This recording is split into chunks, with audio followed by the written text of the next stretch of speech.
Bonjour, bienvenue pour un nouvel épisode de Drôle d'Illuminé. J'essaie avec un autre ordinateur, là, on va voir qu'est-ce que ça va donner. Comme ça, c'est plus facile pour moi de m'installer de même. Fait que je fais un test avec vous. Alors, je pars mon enregistrement audio. Pour ceux qui m'écoutent juste audio, ils n'auront pas cette petite arrière-scène-là. Fait que, Drôle d'Illuminé, épisode 110.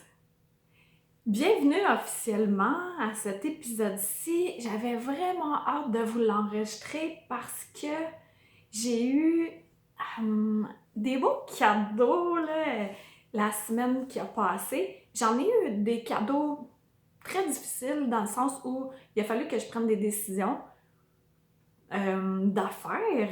Et puis, se choisir soi-même, ça peut déplaire à d'autres personnes, mais c'est important de le faire pour garder le focus sur ce qu'on veut vraiment. Et je me suis beaucoup ressourcée dans la nature. Et il y a un moment donné où je marchais avec Stéphane dans la nature. Pour ceux qui ne le savent pas, Stéphane, il s'appelle Stéphane Trompe, et puis lui, il voit vraiment pas mal tout ce qui est invisible depuis qu'il est petit, puis d'autant plus depuis qu'il s'est noyé à l'âge de 8 ans et demi. Puis il est chaman, il a fait toutes les étapes pour être un vrai chaman, là. Et puis, on marchait dans le sentier, puis ça faisait quelques fois aussi durant la semaine que je marchais et que... Ok, je vais le dire, comment je pourrais dire ça? Ce que j'essaie de te dire aujourd'hui, c'est de prendre conscience du fait que tu peux plus voir que tu le crois. Ça va s'éclaircir, ça va s'éclaircir. On y va un mot après l'autre. Autrement dit, c'est quand ça t'arrive des fois de faire un double take, là, que sur le coin de ton œil, tu vois quelqu'un ou un être et tu refais un autre prise de vue, tu regardes à nouveau et puis ce que tu avais vu n'est plus là. Sache qu'en général, c'est qu'il y avait réellement une présence là. C'est ce que je me suis rendu compte dernièrement. Mais ça fait plusieurs mois de ça. Mais précisément, quand on marchait la semaine dernière dans le sentier, et ça faisait quelques élémentaux que je voyais sur le bord du ruisseau. Tu sais, je les voyais pas clairement comme je regarde un arbre, je le vois clair, mais je le vois en énergie. Et il y en a un qui était plus marquant que les autres. Puis ça faisait, je pense, 3 que je voyais depuis notre marche, puis on n'a pas marché si longtemps, là, peut-être une demi-heure. Et il y en avait un qui était...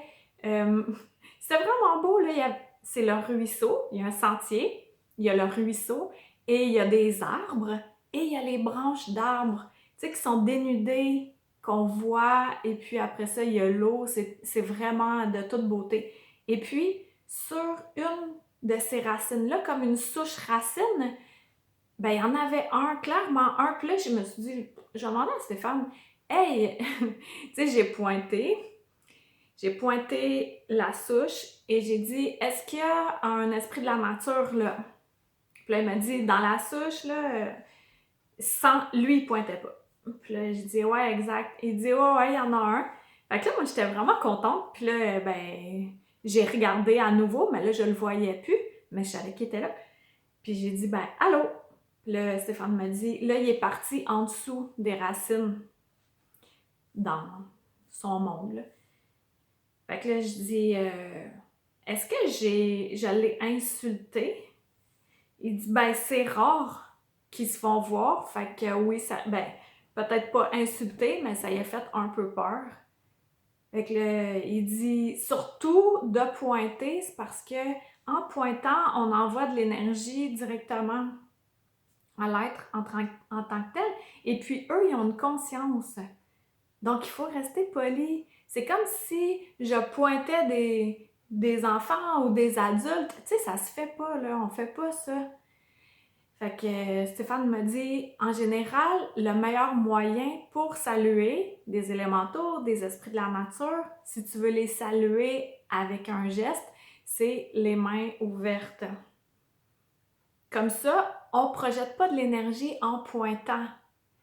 Et puis, idéalement, c'est juste de pas, de pas les pointer, là.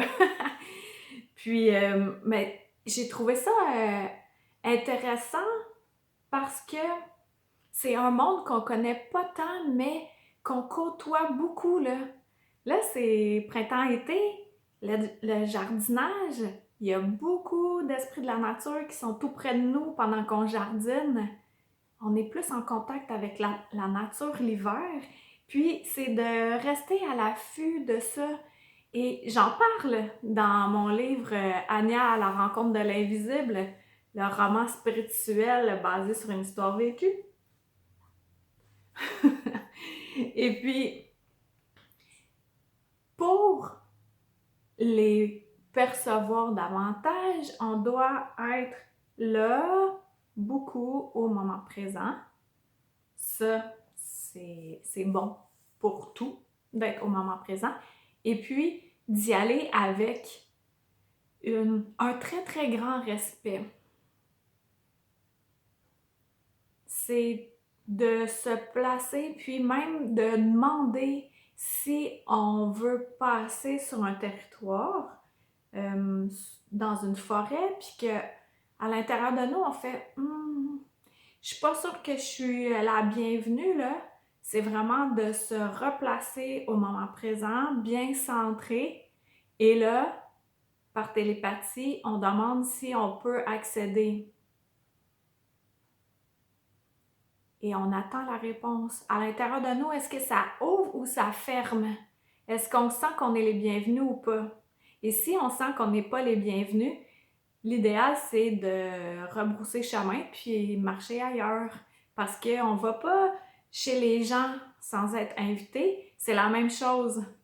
Même s'ils sont invisibles pour la plupart d'entre nous, ils méritent le respect. Puis, je pense que c'est important que je le mentionne à nouveau. C'est pas tous les esprits de la nature qui sont bien intentionnés. Fait que c'est comme pas tous les humains qui sont bien intentionnés, idem. Alors, c'est important encore de prendre conscience que si on les invite, c'est pas comme des anges, des archanges, des guides qu'on peut inviter avec nous. Les esprits de la nature, on peut les inviter, mais il faut tout le temps dire de lumière. Parce que tu veux pas te ramasser avec des gnomes. Il y en a qui sont de lumière, là, c'est pas ça que je dis. Mais ceux qui sont de bas niveau, j'en ai déjà parlé aussi, là. Mais tu ne veux pas chez toi parce qu'après ça, ils s'incrustent. Puis, ils cachent tes affaires ou ils t'enfargent ou... Ouais, mais c'est ça. Ça aussi, j'en ai déjà parlé. Mais le gros de ce que j'ai à te dire aujourd'hui, c'est vraiment de porter attention à quand tu vois dans tes angles morts quelque chose et que tu veux prendre un deuxième regard et que l'être n'est plus là, dis-toi que souvent c'est qu'il y avait une présence. Et si oui, c'est important de ne pas pointer. Si tu veux saluer, tu peux saluer les mains ouvertes, mais encore mieux de te placer au moment présent avec un grand respect et ça se fait très bien par télépathie. Je pense que ce podcast-là, il va être bien utile pour plusieurs d'entre vous au moment présent. J'avais vraiment hâte de t'en parler, puis j'aimerais ça que tu m'écrives pour me dire, sur mon site web, il y a une place là, pour mettre des commentaires, pour me dire, ou sous la vidéo YouTube, et tu pourrais me dire, est-ce que ça t'arrive fréquemment ou à l'occasion de percevoir, puis qu'après ça, tu regardes avec tes yeux, puis tu le vois pas? Puis, est-ce que tu as déjà communiqué avec un ou des esprits de la nature? Puis quel a été l'échange? C'est vraiment intéressant. Puis avec tes commentaires, après, je pourrais continuer à élaborer sur le sujet dans un futur podcast. Donc, je t'invite à partager ceci. Oui. Si tu penses que quelqu'un peut être intéressé avec ce que je viens de t'enseigner, chose que j'ai apprise, mais c'est bon de le perpétuer. Puis tout ça, ça dédramatise aussi. Parce que quand on est informé, on fait « Ah, ok, ben j'ai pas besoin d'avoir peur alors. » Donc, sur ce, je te souhaite une super belle semaine, puis on se dit à dimanche prochain. Check, je te salue avec la main, là, je te salue pas en te pointant. Bye!